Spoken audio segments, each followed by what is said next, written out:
Cette semaine, on vous propose un épisode assez classique finalement, mais qui porte le numéro 187.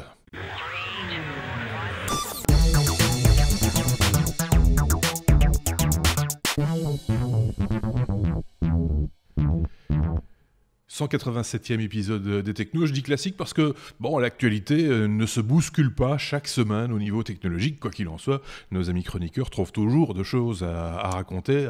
Soyons très clairs sur ce sujet-là. Nos chroniqueurs, justement, cette semaine, sont les suivants. De ce côté-ci, nous avons Bruno, et de ce côté-là, nous avons Xavier. Bonjour à tous les deux. Ça faisait un petit moment qu'on vous avait pas vu l'un et l'autre. Bruno, ça fait plus longtemps. Xavier, c'était plus récent.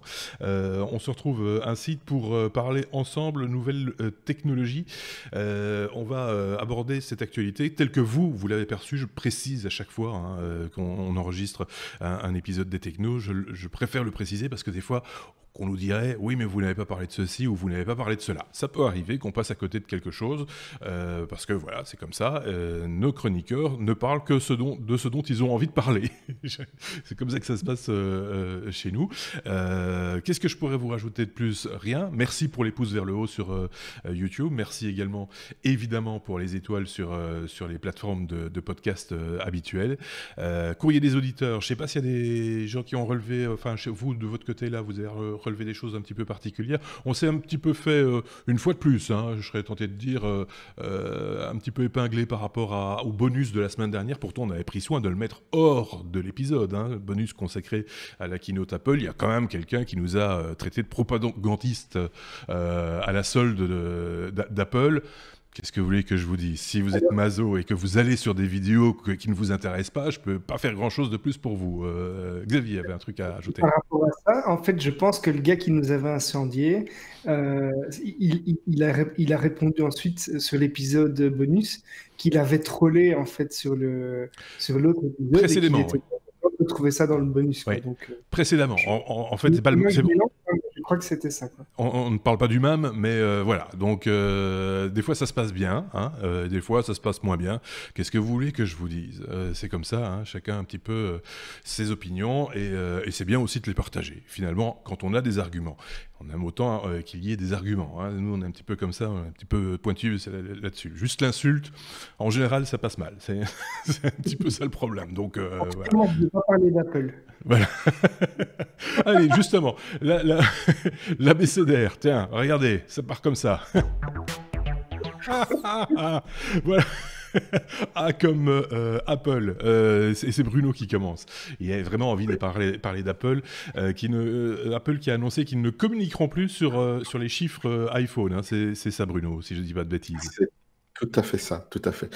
Donc, suite aux dernières annonces des chiffres de vente d'Apple, et comme souvent, c'est le cas d'ailleurs, il y a eu une baisse de l'action assez importante, de plus de 5%.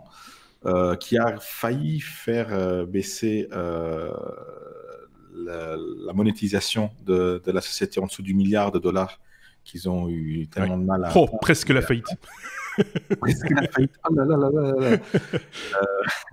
Et du coup, ils ont décidé de plus du tout annoncer les chiffres de vente, le nombre d'appareils vendus, en fait, qui est un nombre assez important pour les analystes pour savoir soi-disant, comment se trouve la santé d'Apple. Apple qui est une des figures importantes de la bourse américaine. Et donc, voilà, une baisse, une augmentation de l'action Apple fait en fait monter et descendre beaucoup la bourse américaine en règle générale.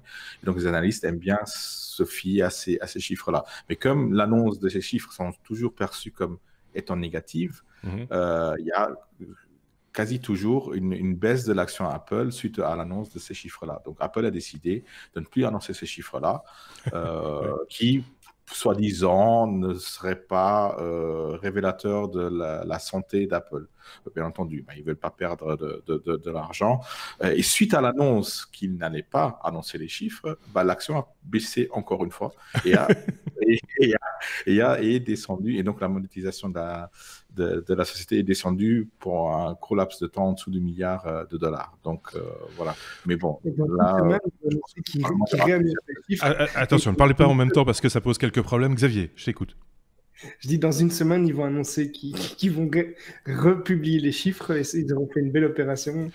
Moi, je pense qu'ils vont communiquer dessus de manière différente, peut-être pas avec des chiffres concrets, enfin aussi concrets que ce qu'ils ont fait jusqu'à présent, mais je vais peut-être avec des notions de volume ou de comparaison avec d'autres modèles. Enfin, il y aura une manière de communiquer un peu par le biais, quoi, hein, parce que c'est toujours, enfin, ça fait toujours plaisir aussi à l'actionnaire de savoir que la boîte se porte bien, donc voilà, ou alors ils ne communiqueront que vers les actionnaires. Ben là, il y aura des fuites à tous les coups. Et parallèlement à ça, Tim Cook a annoncé des résultats trimestriels en valeur. Et comme on savait encore le nombre d'iPhone vendus, on a su déduire la moyenne d'un iPhone vendu qui est autour des 800 €, qui est quand même très, très haut dans le panier. Et donc, grâce à ça, grâce à des prix qui ont augmenté, il ne faut pas oublier que la semaine passée, on a fait le bonus pour aussi critiquer Apple et dire que tout a augmenté. Tous les prix augmentent régulièrement chez Apple. Les produits sont améliorés peut-être, mais les prix aussi augmentent. Donc, le chiffre d'affaires automatiquement augmente en gardant le même nombre de ventes. Donc, c'est assez mathématique. Ceci dit, l'inflation est là aussi. Hein. Oui, bah, à un moment donné... Ça dépend des pays, sûrement. Et ça, on l'a vu aussi, on n'a pas beaucoup parlé de ça, mais il y a une politique des tarifs chez Apple qui est assez surprenante quand on va dans d'autres pays que celui que vous habitez, que ce soit la France, la Belgique, le Luxembourg. Regardez les prix qui sont pratiqués en Inde, par exemple. Il y a de gros contrastes dans la tarification des appareils Apple. C'est des fois très surprenant. D'ailleurs, on se dit des fois, tiens, dans tel pays, peut-être c'est moins cher. Et non, justement, c'est le contraire. C'est plutôt, ce serait plutôt plus cher, enfin il n'y a pas de règle, c'est pas aussi carré que ce que je dis, mais allez jeter un œil, vous aurez sans doute des surprises. Je pense qu'il y a quelques années, quelqu'un avait fait un comparatif avec les différents volumes de vente par pays, et le coût par appareil ou par habitant, enfin c'était assez bien foutu, c'était il y a quelques années, 5 ou 6 ans je pense. Ça mériterait peut-être de le refaire, ce petit calcul, parce qu'effectivement avec des hausses de prix telles qu'on l'a vu, ça doit certainement porter à conséquence sur certains marchés. Je ne sais pas si Xavier avait un truc à rajouter, je le sens pensif. Non, il est juste pensif en fait. Bon, d'accord. Bah, je propose qu'on passe à la suite avant de se faire engueuler. Comme ça c'est fait. Hein. Encore la lettre A comme autonome. Cette fois, on va parler de véhicules autonomes avec notre ami Bruno, parce qu'il y a de l'actu de ce côté-là aussi, et pas n'importe quoi. Oui, une petite actu, pas très importante, mais quand même intéressante à signaler. C'est nos confrères de Radio-Canada, confrères, on va dire, non, l'organe de presse Radio-Canada, oui. Nous, on n'est pas journaliste. Bon, voilà. On fait rien, on regarde, et on fait du blabla. Donc, voilà. Donc ils ont testé une voiture autonome de la société Valeo, qui en fait bien d'autres. Ça fait 10 ans qu'ils font quand même dans l'autonome. Ils ont testé ça dans peut-être une des villes les plus chaotiques au niveau du... quoique, non, je ne pense pas. Une ville européenne assez chaotique au niveau de la conduite, c'est Paris. Et donc, ils ont eu des autorisations spécifiques sur un trajet spécifique, parce qu'il n'y a pas encore de législation en France non plus pour les voitures autonomes, donc c'était bien encadré, le parcours était bien connu pour utiliser donc une voiture autonome, tout à fait, enfin à première vue tout à fait banale, c'était une Range Rover, mais qui a été modifiée et dont le noyau, donc le cœur, le cerveau du système se trouvait simplement sur un laptop dans le coffre. Hein, donc là, c'était pas embarqué dans la voiture.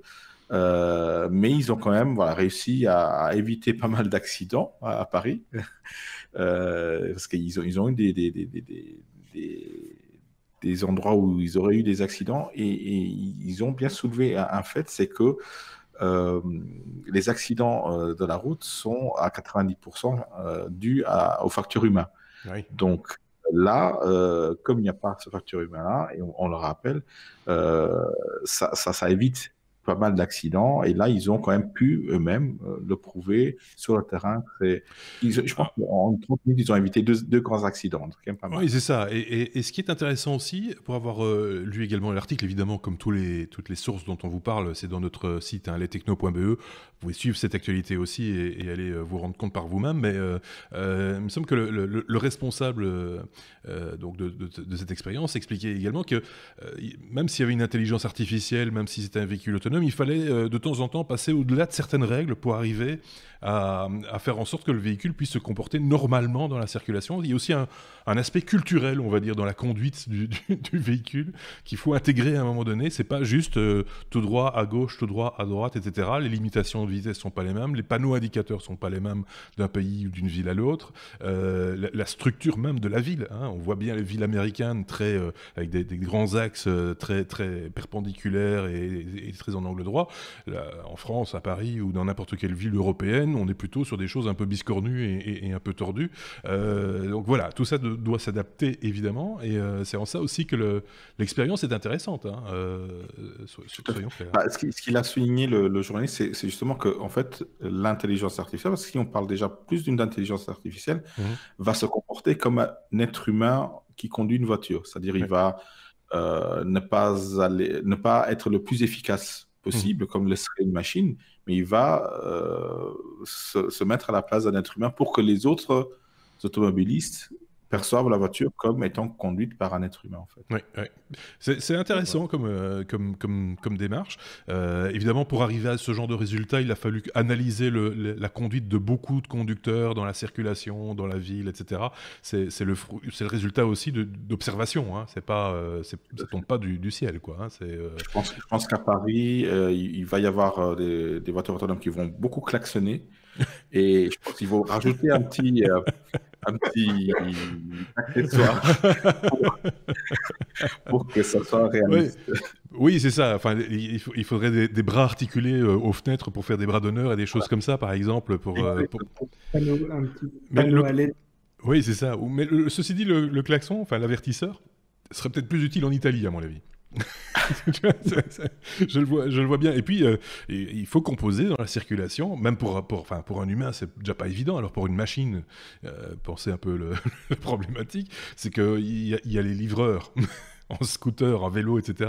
À Paris, c'est quelque chose. Je veux dire, ça part vraiment dans tous les sens. Il faut avoir des yeux partout. Heureusement, une voiture autonome a des yeux partout, peut-être même plus, et voit peut-être plus de choses qu'un être humain. Après, il faut analyser ce qui est vu et le traiter dans un délai le plus court possible. Et là, il faut de la puissance processeur, etc. Donc, on va pas refaire le schéma, mais c'est intéressant dans le sens où ça fait avancer la science, on va dire, ou la technologie, en tout cas. Chouette expérience, donc, ce véhicule autonome dans les rues de Paris. Peut-être que vous l'aviez vu si vous habitez Paris. Peut-être que vous la reverrez encore, cette voiture. Vous en verrez peut-être d'autres dans l'avenir. Pourquoi pas? Ce serait pas. Ah, pour une fois, j'ai coupé Xavier qui voulait rajouter un petit truc, peut-être, Xavier. Non? Non, mais je voulais dire aussi qu'on commençait à avoir des vélos autonomes. Donc, ils font des tests de vélos autonomes. Et à Paris, on sait qu'il y a beaucoup de vélos. Donc... les 2 roues autonomes, c'est aussi particulier. Enfin bon, bref. On aura certainement l'occasion d'en reparler aussi. On est arrivé à la lettre G, si je ne dis pas de bêtises, comme Google, qui veut lutter contre le piratage de contenu vidéo. De quelle manière? C'est ce que Bruno va nous expliquer. Tout à fait, encore moi. Ouais. Donc, toute cette époque... C'est pas l'épisode 187, c'est l'épisode Bruno. Après, on va passer la parole à Xavier. Non, je vais aller manger un bout. C'est bon.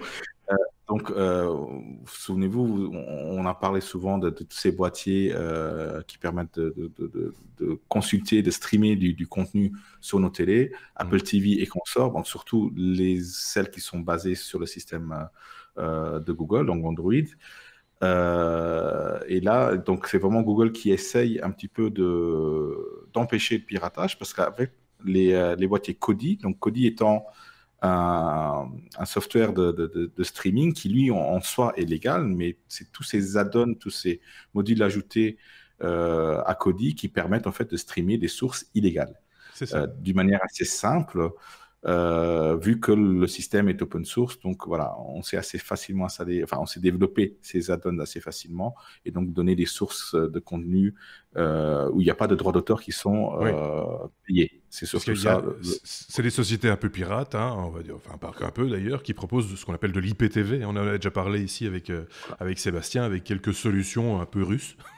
J'ai envie de dire, qui permettait, moyennant finance, alors que c'est totalement illégal, de recevoir des flux vidéo, du streaming vidéo, et Kodi est l'une des applications qui permettrait éventuellement de recevoir ces flux. Voilà, donc comment Google veut combattre cela? Ils peuvent bien entendu pas bloquer ces softwares-là parce qu'ils sont installés de manière tout à fait simple sur ces boîtiers-là, sur ce software-là. En fait, ils vont leur couper l'herbe sous le pied un peu. Donc, ils vont déjà empêcher que ces services-là reçoivent de l'argent d'un service payant qui serait lié à Google. C'est une chose. Aussi, toute la publicité sera bloquée, bien entendu, sur ces sites-là. Comme ça, voilà, ils n'ont pas moyen d'avoir de l'argent via la plateforme ou les plateformes de Google. Et après, ce que Google veut faire, et ça c'est une bonne chose, pour une fois, ça va pas que à l'encontre, enfin c'est pas que de la réprimande, c'est ils veulent développer de plus en plus les services légaux qui permettraient donc de regarder ces mêmes contenus vidéo. Donc là, c'est pas mal, surtout en Europe, où on a certains services comme Netflix ou autres, mais on n'a pas tous les contenus qui sont disponibles, par exemple, aux États-Unis. Donc, Google veut développer ces services légaux de streaming qui nous permettraient donc de ne pas utiliser des services illégaux qui souvent sont payants aussi, hein, parce que dans une moindre mesure, mais il faut quand même payer et on est complètement dans l'illégalité. Complètement, et en plus, ils n'ont aucune obligation de délivrer le signal si jamais c'est bloqué pour une raison X ou Y.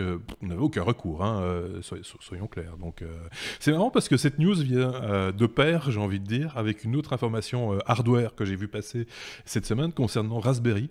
Vous savez, petit ordinateur minuscule, et pour lesquels quelqu'un a fabriqué, tenez-vous bien, un tuner TV, DVB. Donc, qui vient se plugger dessus et qui permet ainsi de streamer un signal vidéo donc, que l'on capterait avec une antenne, voilà, donc un signal de TV numérique que l'on récupère et que l'on peut ainsi convertir et streamer sur Internet. Là, ils expliquent que c'est pour le réseau local à la maison, pour distribuer ça en streaming, etc. Mais on a bien compris que c'était un outil qui pouvait aussi servir éventuellement à distribuer ce signal, justement, à ces fausses entreprises qui utilisent des contenus de manière tout à fait illégale. On le dit, on le répète. Si vous le faites, c'est à vos risques et périls. On ne vous a pas provoqué là-dessus.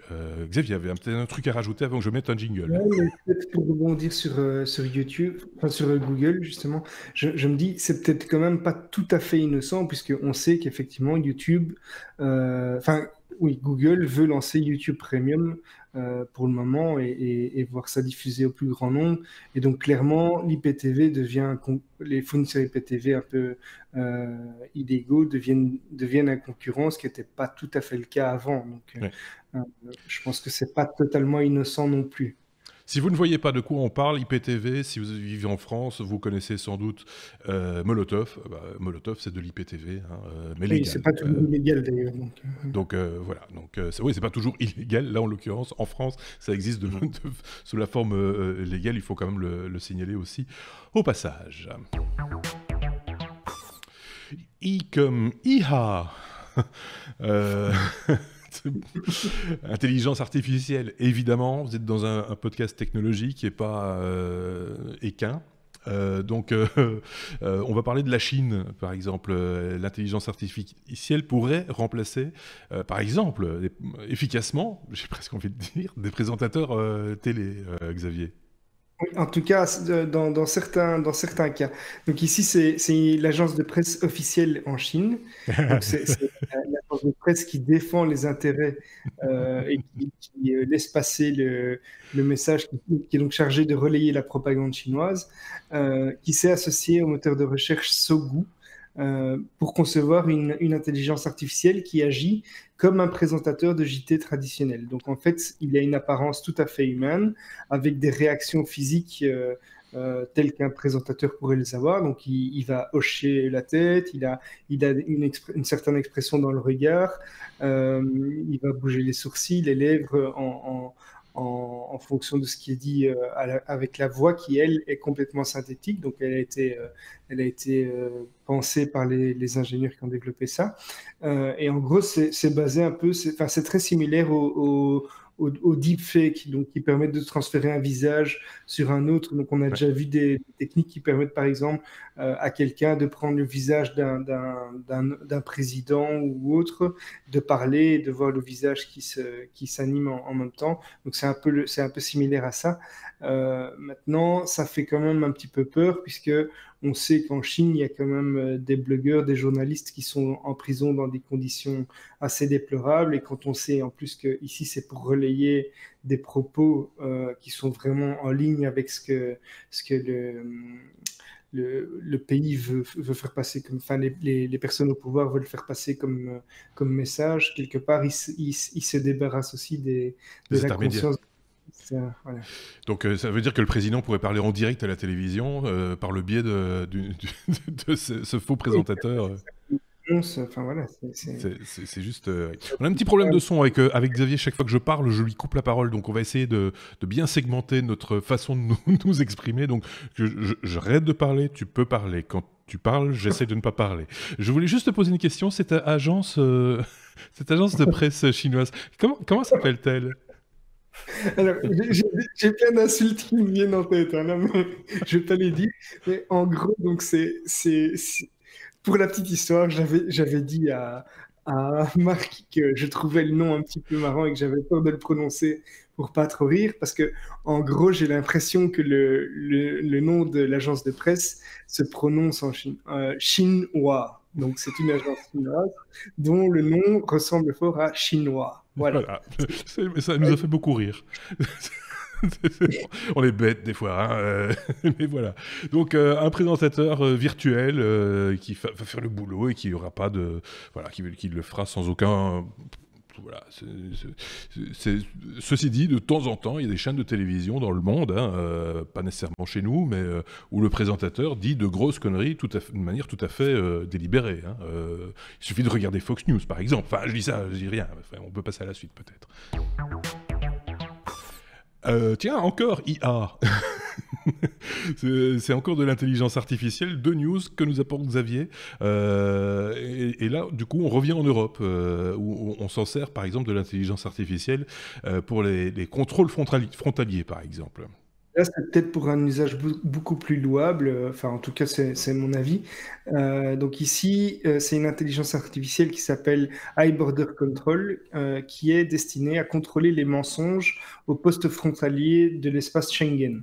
Donc le but, c'est que cette intelligence artificielle analyse les comportements en posant des questions aux passagers, enfin aux personnes qui veulent traverser la frontière, et qui va analyser le langage gestuel et les micro-mouvements du corps. Donc, c'est vraiment basé sur le langage corporel.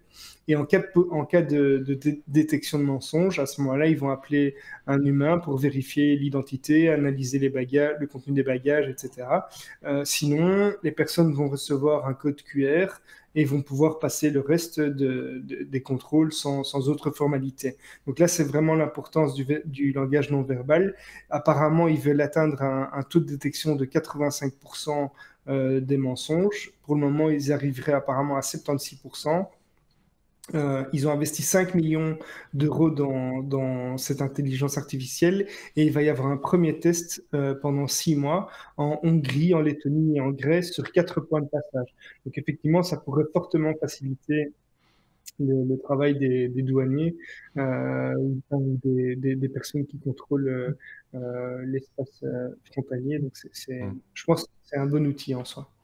C'est intéressant. Je me demande, un bon douanier, quel est le pourcentage de chances qu'il repère du mensonge? On a déjà vu des documentaires où on voyait les douaniers à l'œuvre dans certains pays, en Amérique du Sud par exemple, qui essayent de repérer les mules, comme on les appelle, hein. Ces gens qui vont transporter de la drogue en Europe ou aux États-Unis, et qui ont, entre guillemets, développé un sens, un sixième sens, j'ai presque envie de dire, pour repérer les personnes à risque en tout cas. Ce serait intéressant d'avoir le chiffre de réussite, enfin le pourcentage de réussite de l'être humain pour pouvoir le comparer à cette intelligence artificielle. Mais alors, je crois que eux, ils sont habitués à détecter le comportement justement non verbal. Donc, tu vois, les attitudes. J'ai une connaissance qui travaillait aussi pour détecter les voleurs dans les magasins, des choses comme ça. Et il dit c'est vraiment le comportement des gens, la façon dont ils se déplacent, ceux qui regardent, ils font des choses qui sont pas du tout habituelles. Et c'est ça qui leur permet de détecter. Mais là, tu vas quelque part détecter quelqu'un qui a un comportement suspect. Ici, on va poser des questions à tout le monde, et donc je pense que tu peux détecter encore plus de monde avec une intelligence comme ça, parce que tu vas pas juste t'arrêter à des personnes qui ont un certain comportement, tu vas toutes les questionner, et en fonction de ça, détecter un comportement anormal. Donc ça peut être efficace. D'ailleurs, je vais peut-être m'en servir pour du poker, tiens. Oui, c'est vrai. Finalement, fini. T'imagines le truc, si ça fonctionne et que ça tient dans une application de smartphone, on va interdire les smartphones aux tables de poker. Je pense que c'est déjà le cas d'ailleurs, si je dis pas de bêtises. Mais c'est pas tout à fait le cas, non. Voilà, c'est ça. Mais donc, on pourra plus jouer au poker, ça sera fini, terminé. Ce serait quand même assez particulier, mais bon, voilà. M comme mode, mais on aurait pu mettre aussi IA, puisqu'il s'agit encore d'intelligence artificielle. C'est un peu la tarte à la crème technologique du moment, hein. C'est intelligence artificielle et algorithme. C'est les mots qui reviennent le plus souvent dans les conversations quand on entend les gens parler de nouvelles technologies ces dernières semaines et ces derniers mois. L'intelligence artificielle qui arrive aussi dans la mode, Bruno.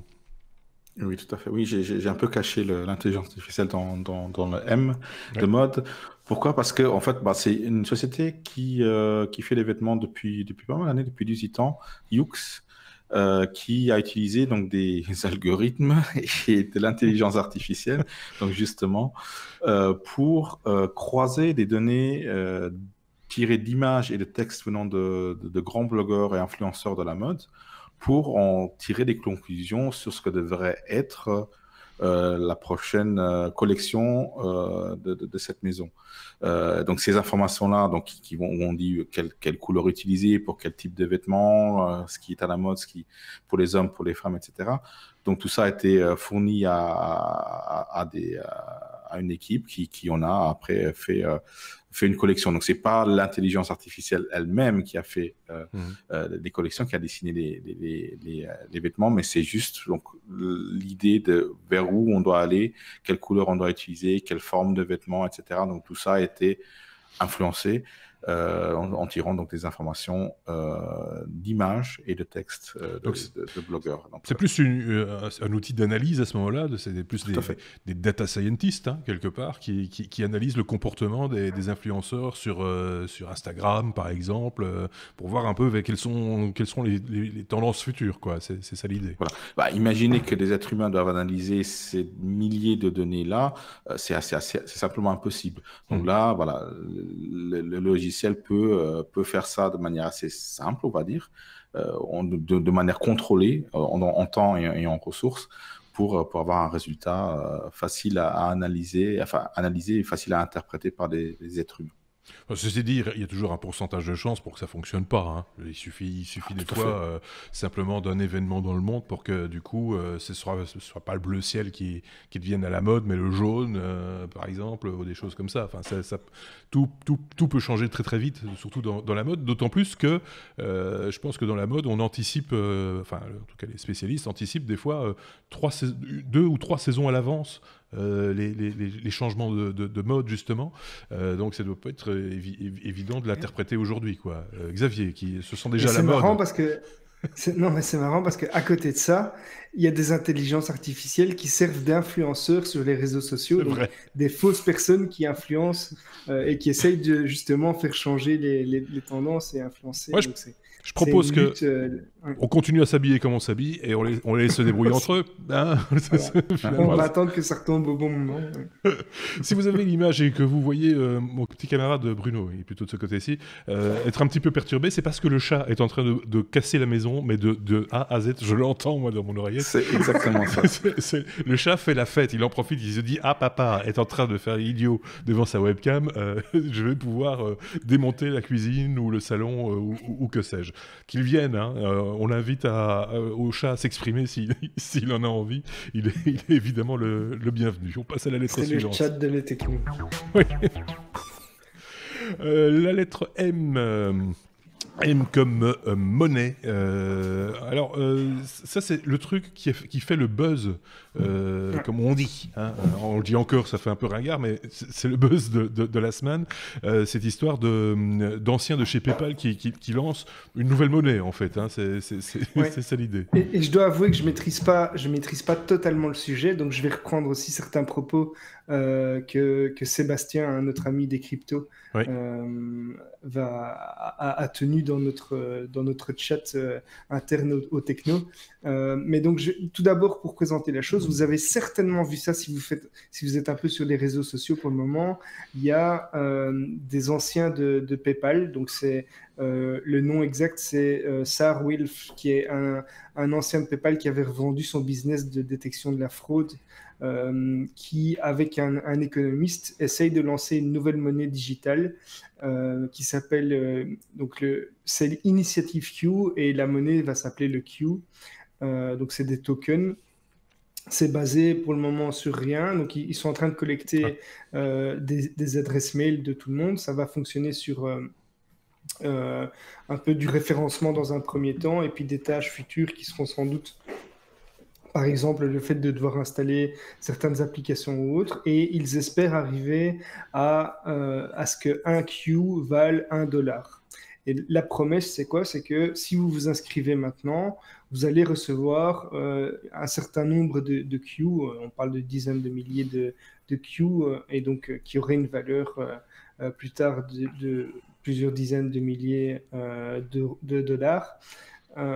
Et c'est un peu critiqué parce que ça pourrait fonctionner un peu comme une chaîne de Ponzi, sauf qu'il n'y a pas d'investissement autre que celui de donner son adresse mail. Donc il n'y a pas le risque principal, c'est de voir son adresse mail revendue à d'autres personnes qui l'utiliseraient à des fins commerciales. Ça, c'est le principal risque. Donc si vous vous inscrivez là-dessus et que vous décidez de tenter le coup, on vous conseille quand même d'utiliser une adresse email secondaire ou fictive, comme ça, si jamais ça s'avérait être quelque chose un pur scam, vous n'en subiriez pas trop les conséquences.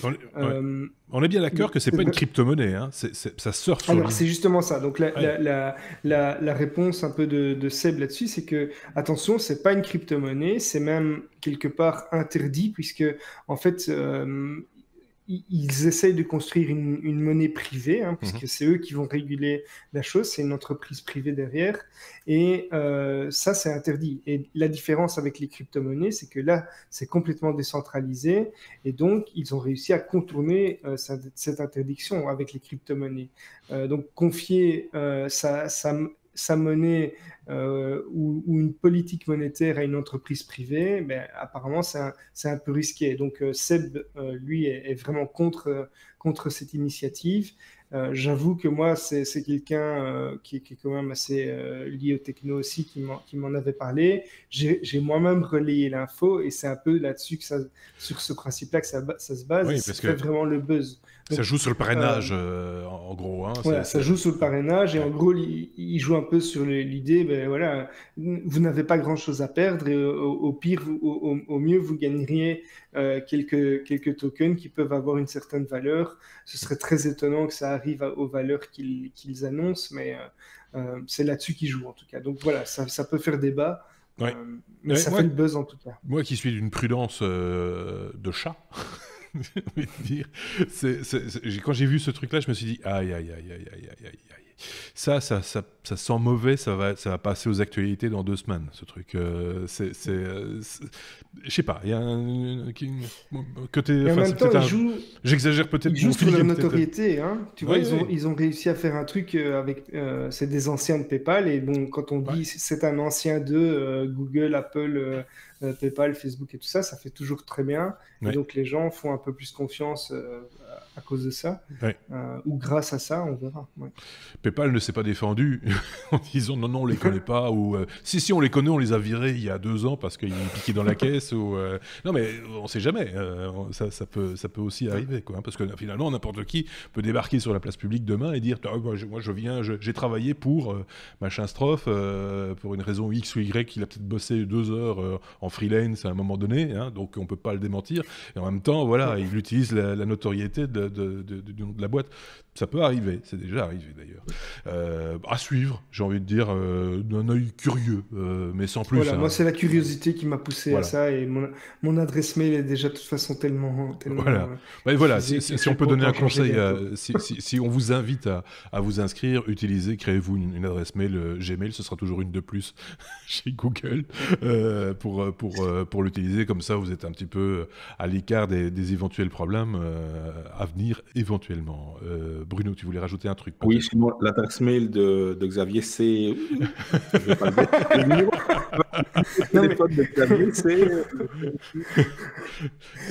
non, mais à ce propos, il y a un petit truc que je voudrais donner aux gens qui utilisent Gmail, comme moi. Il y a un moyen qui est assez sympa pour pouvoir suivre des abonnements ou la façon dont une adresse mail est utilisée.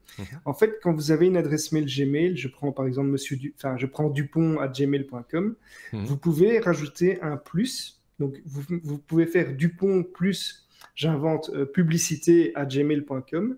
Et en fait, vous utilisez cette adresse mail-là, les mails vont arriver à votre adresse dupont@gmail.com, sauf que vous pourrez les filtrer grâce à cette petite astuce. Donc, vous allez pouvoir filtrer les mails qui sont adressés à Dupont plus publicité@gmail.com, et grâce à ça, c'est un bon moyen de savoir aussi si votre adresse mail a été revendue, par exemple. Donc, vous donnez votre adresse mail, moi ce que je fais souvent, par exemple, c'est je prends Xavier plus, je sais pas moi, fnac@gmail.com, et si je sais que je reçois un jour des mails qui ne viennent pas de la Fnac sur cette adresse-là, ça veut dire que mon adresse a été revendue quelque part à d'autres. Et au niveau de ton interface Gmail, il y a une manière de le récupérer, le filtre est apparent? Tu fais simplement un filtre, hein, donc il y a un filtre et tu appliques un libellé dessus. Donc c'est vraiment très facile à mettre en œuvre. Ou sur une recherche. Sur une recherche, ça va fonctionner aussi dans ta boîte Gmail. Bon truc, je ne connaissais pas. Je trouve ça plutôt sympa parce que j'avais pensé à ce détail entre guillemets, avec certains systèmes, tu sais, d'ouverture de tickets quand tu t'adresses à un service de support professionnel, par exemple, où on te crée une adresse spécifique pour le ticket qui est ouvert, et comme ça tu peux répondre et on ne perd pas le fil de la discussion uniquement parce qu'à un moment donné, quelqu'un n'a pas retapé le subject correctement ou autre. C'est une adresse qui est figée en quelque sorte pour le sujet dont on a parlé. Donc ça pourrait aussi servir à ça éventuellement, tu vois, avoir une discussion qui est chaque fois je vois son doigt qui se lève, mais comme il est mais hors cadre. Tu voulais rajouter un truc, Xavier? Ouais, et tant qu'on est dans les petits trucs, pour info, les points dans une adresse mail Gmail ne servent à rien. Donc, vous pouvez mettre un point entre chaque lettre ou ne pas en mettre. Ça ne changera rien du tout. Le mail arrivera comme un mot destinataire. Sinon, Google, il te paye combien pour raconter tout ça? Je ne fais que partager mon expérience. Merci beaucoup, Xavier. On est là pour ça aussi en même temps. Hein.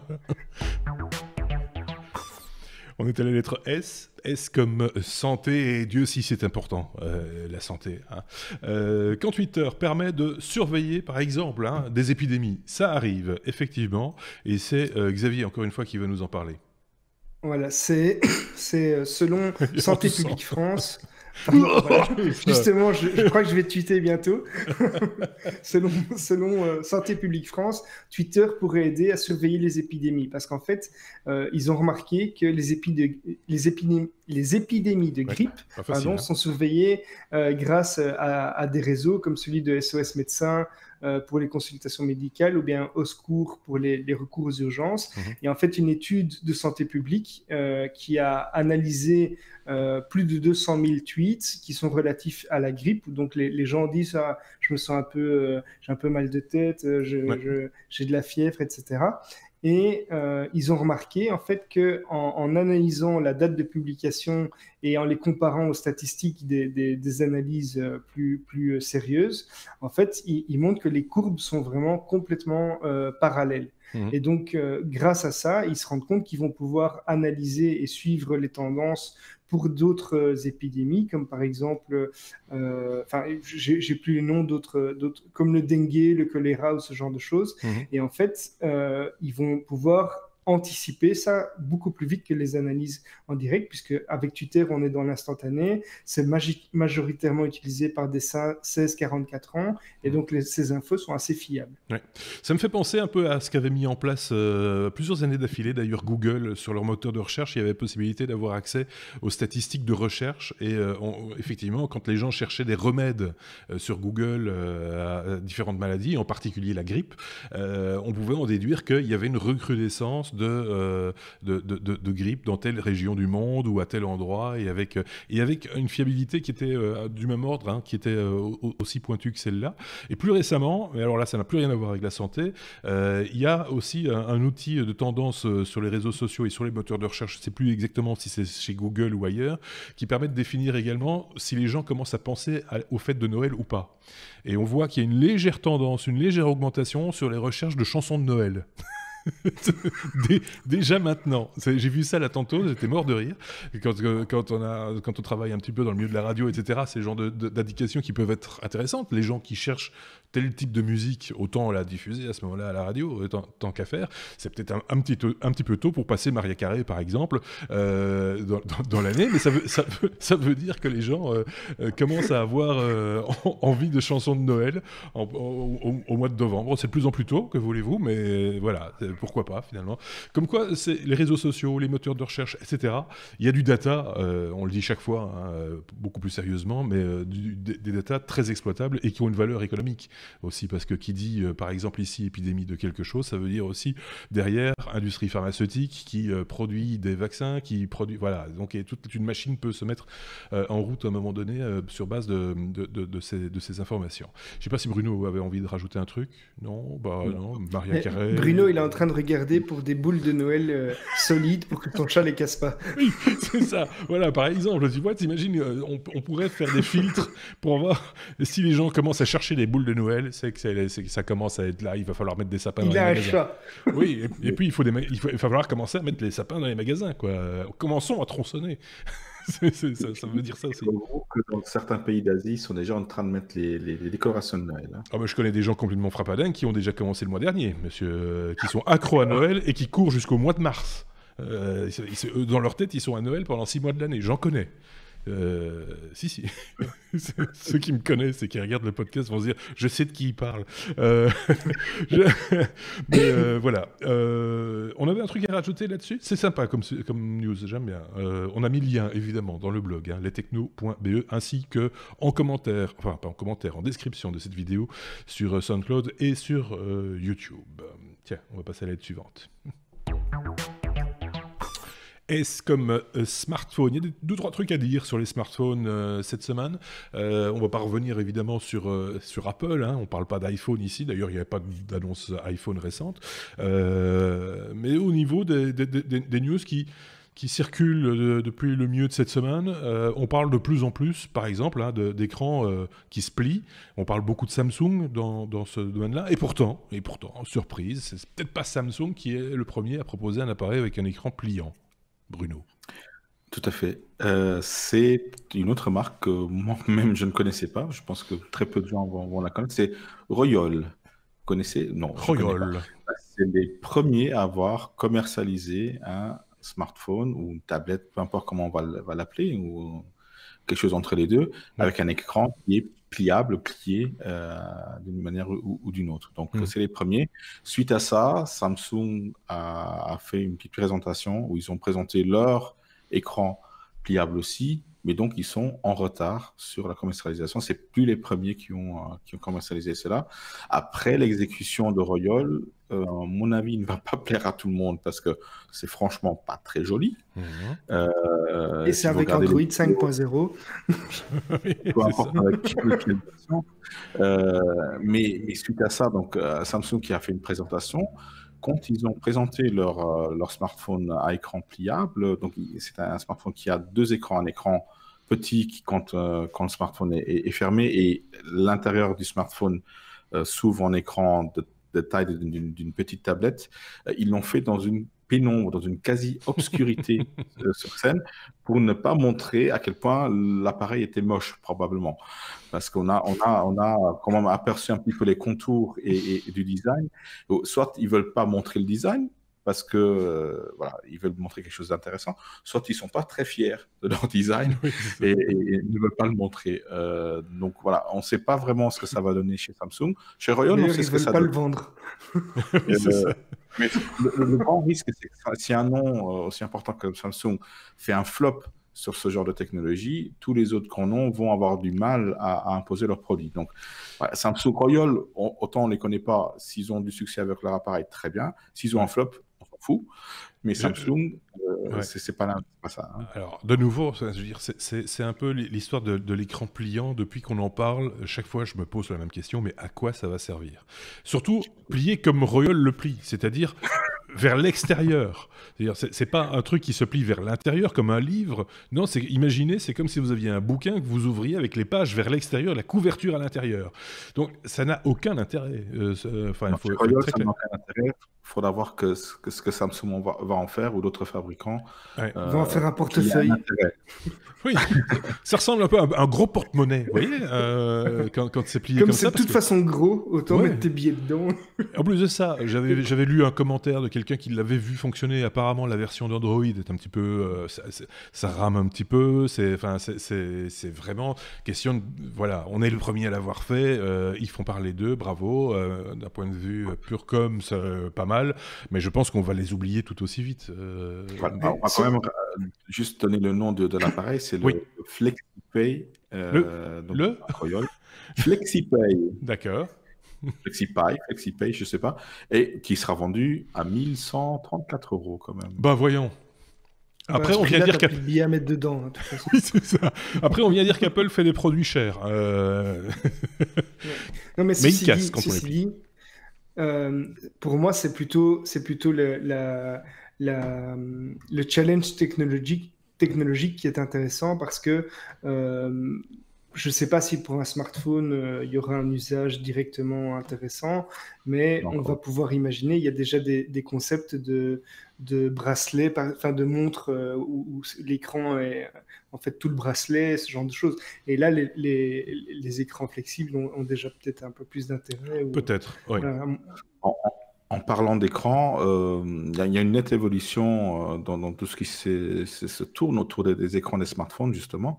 L'année passée, cette année, c'est tourné autour des smartphones avec des notches, avec des encoches au-dessus, parfois plus petites, parfois carrément presque aussi grandes que tout l'écran, donc ça ne servait pas à grand-chose.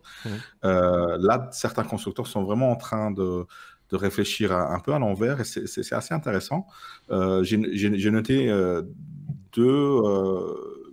deux révolutions, on va dire. Évolution. Oui. Parce qu'on a... tout le monde s'y met au notch. Il n'y a quasi plus de téléphones sans notch dans le monde Android, ça c'est clair. Mais vous avez, par exemple, les Chinois de Xiaomi qui viennent de sortir le 1er novembre en Chine, le Xiaomi Mix 3, qui n'a plus du tout d'encoche sur la face avant.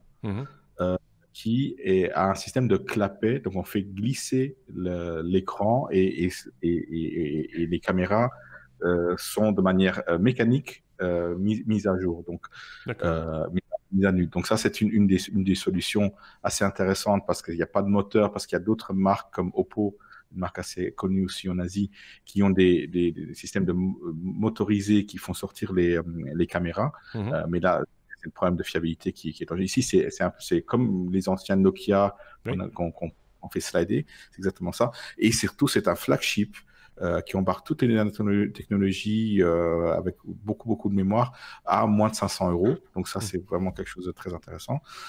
Et l'autre tendance, c'est aussi les Chinois, des ZTE qui font les Nubia X, qui, lui, n'a pas de caméra en face non plus, mais ils ont intégré un petit écran de l'autre côté, comme ça on retourne le téléphone et on peut faire un selfie avec la caméra principale. Donc deux approches complètement différentes au notch qui vont à la longue forcément disparaître. Samsung est probablement en train de préparer le Galaxy S10 avec plus de notch, mais juste un petit cercle qui fera dans l'écran qui permettra à la caméra d'être quand même encore en face. Donc voilà, on va avoir des évolutions de ce genre-là sur les écrans, parce qu'on est en train de parler des écrans pliables, donc effectivement ça s'y prêtait. Tant que tu es en verve, Bruno, on pourrait aussi parler de la 5G hein, qui s'installe de plus en plus dans les smartphones. On peut dire ça aussi, ça fait partie de...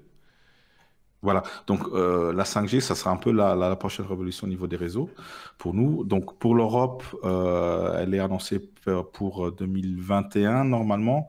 Je sais de sources sûres qu'au Luxembourg, on va déjà au début de 2020, on va un peu devancer tout le monde, essayer de devancer tout le monde. Non, je pense que vous allez vous faire battre par Monaco, parce que Monaco est en train d'installer. Ils installent tout maintenant pour être opérationnel dans 6 mois ou quelque chose comme ça. Donc ce sera courant 2019 à Monaco. Ouais. Je vais aller mettre un petit peu la pression ici au Luxembourg. Donc, je parlais du téléphone Xiaomi Mi Mix 3. Il va, dans quelques mois, sortir en version 5G. Donc, les premiers téléphones vont sortir avant que les réseaux soient opérationnels. Et Huawei a fait une annonce justement cette semaine-ci que leur prochain téléphone qui va être présenté en février sera un téléphone 5G qui va être disponible au 3e trimestre de 2019. Donc pareil, ils vont lancer leur téléphone 5G avant que les réseaux soient disponibles pour être les premiers. A priori, je ne veux pas faire ma mauvaise langue parce que voilà, vous le savez, vous qui nous suivez depuis un certain temps, ce podcast est d'origine belge. Notre quartier général, c'est-à-dire ici, est à Bruxelles. Eh bien, il y a peut-être des chances pour que je n'ai jamais accès à la 5G à Bruxelles, capitale de l'Europe, parce que des associations ont décrété que c'était mauvais pour la santé et que les normes qu'ils vont faire en sorte d'imposer par voie de lobbying, etc., ne permettront pas de faire fonctionner la 5G, avec un argument massu, je trouve, qui va désarçonner tout le monde, c'est que on pourrait peut-être penser à utiliser le câble. Voilà, c'est Bruxelles. Désolé pour cette parenthèse, mais c'était aux infos, pas plus tard qu'aujourd'hui, ce jour où nous enregistrons cet épisode. Xavier, tu as peut-être entendu la même chose que moi. Juste pour info, en fait, c'est début octobre, les Verizon a lancé aux États-Unis le premier hotspot 5G. Ouais. Donc voilà, on est déjà en retard. Oui, c'est ça, on est déjà.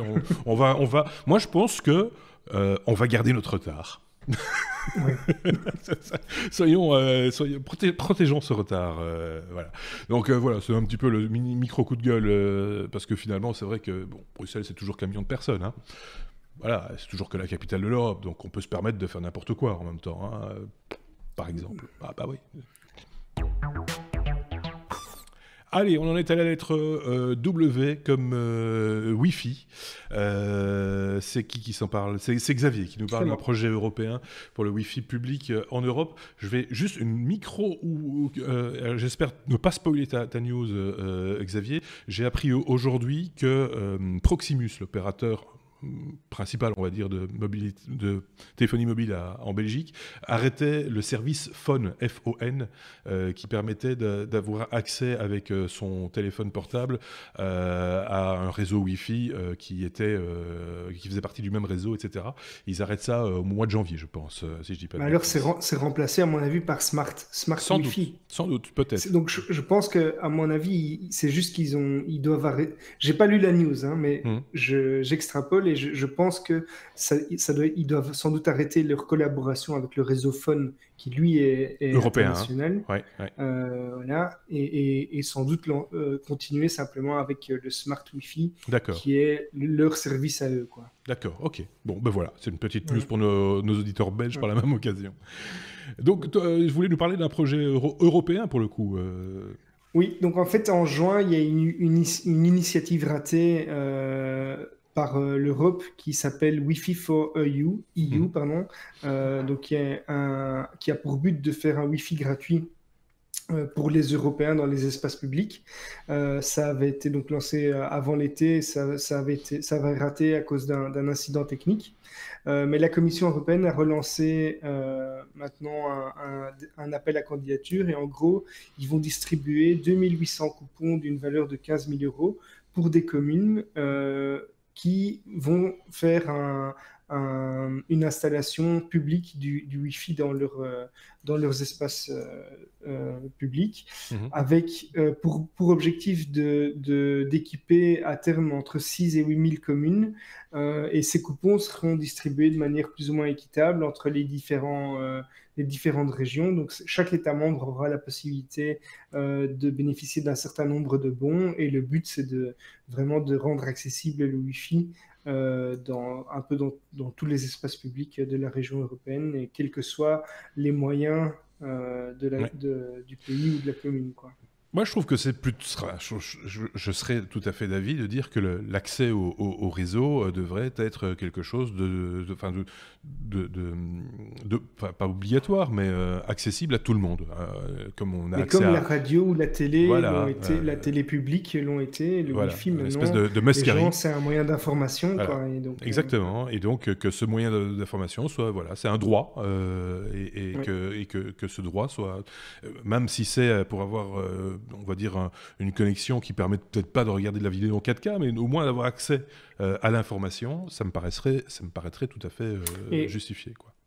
On pourrait aller plus loin et dire que dans les communes, à certains endroits, ils devraient mettre des espèces de cybercafés, mais des espaces, des bornes avec un accès Internet contrôlé, s'il faut, pour qu'on n'y fasse pas n'importe quoi, mais pour que des gens qui n'ont pas accès, qui n'ont pas un smartphone, qui n'ont pas de PC, et donc ne pourraient pas se connecter au Wi-Fi public, puissent quand même consulter Internet pour certains. C'est d'autant plus vrai dans certains pays comme en France, par exemple, où je lisais il n'y a pas tellement longtemps que la déclaration de revenus via Internet devenait obligatoire. Ou en tout cas qu'il y avait une sorte d'obligation, en tout cas dans certains cas, peut-être pas pour tout le monde, soyons clairs, mais voilà, il y a de plus en plus de services communaux, justement, on en parlait, de demande de documents et des choses du genre, pour lesquels on a de grandes facilités à les obtenir si on a Internet. C'est pas normal que quelqu'un qui n'a pas accès à Internet ne puisse pas avoir accès au même service que celui qui a Internet. Donc, mettons tout le monde au même niveau et donnons la possibilité à tout le monde d'avoir accès aux services via Internet. C'est encore plus simple dans ce cas-ci. Je vois le doigt de Bruno dans le cadre. Voilà. Oui, tu parlais du fait d'avoir accès à la télé et à la radio, c'est un droit. C'est pas en Belgique ou en France que vous avez la redevance? Si. Dans une partie de la Belgique. C'est un droit aussi, ça. Voilà. Alors après, à quoi elle sert, ça on ne sait plus très bien, mais je pense est-ce qu'elle existe encore en Flandre? Je ne sais pas, je ne vis pas en Flandre. À Bruxelles, en tout cas, ça fait longtemps qu'on l'a plus. On paye certainement par une autre manière, parce qu'il faut quand même bien financer la télévision publique. Mais voilà, en Wallonie, je pense qu'ils la payent encore pour très longtemps. Je crois qu'ils ont parlé même de la... Je pense avoir entendu qu'ils pensaient la remplacer par une redevance liée aux écrans. Donc, n'importe quel type d'écran, remplacer ça par... D'accord, bon. De toute façon, c'est toujours une occasion de faire des taxes, peu importe. Voilà, après, on dit que c'est la redevance TV, mais ça peut être sur les roulettes de chaises de bureau aussi, tant qu'on y est. Vous avez 6 roulettes par chaise, ça va vous coûter cher. Donc, voilà. Parce que tu pollues plus que celui qui en a que 4. Oui, c'est ça. Puis tu le tapis aussi, donc il va falloir remplacer le tapis, donc il y a pollution par remplacement de tapis. Non, mais c'est à un moment donné... En Belgique, il est temps d'arrêter. Les spécialistes des taxes. Si vous voulez des taxes, je vous en invente quand vous voulez, il n'y a pas de souci. Par contre, c'est malheureux, mais il n'y a plus rien dans ma liste. C'est terminé. Même pas un oui mais non. C'est triste. Tout se perd.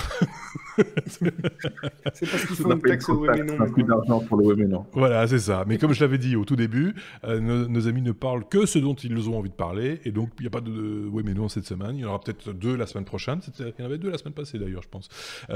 Donc, voilà. Merci beaucoup, Xavier. Merci beaucoup, Bruno. Merci au chat également, qui est parti Dormir, il a tout cassé la maison, donc maintenant il peut aller faire dodo.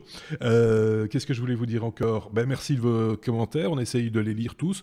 Je voulais juste encore préciser, j'espère que vous nous écoutez encore, c'est que j'ai reçu des messages de gens qui voulaient participer en tant que chroniqueur au Techno.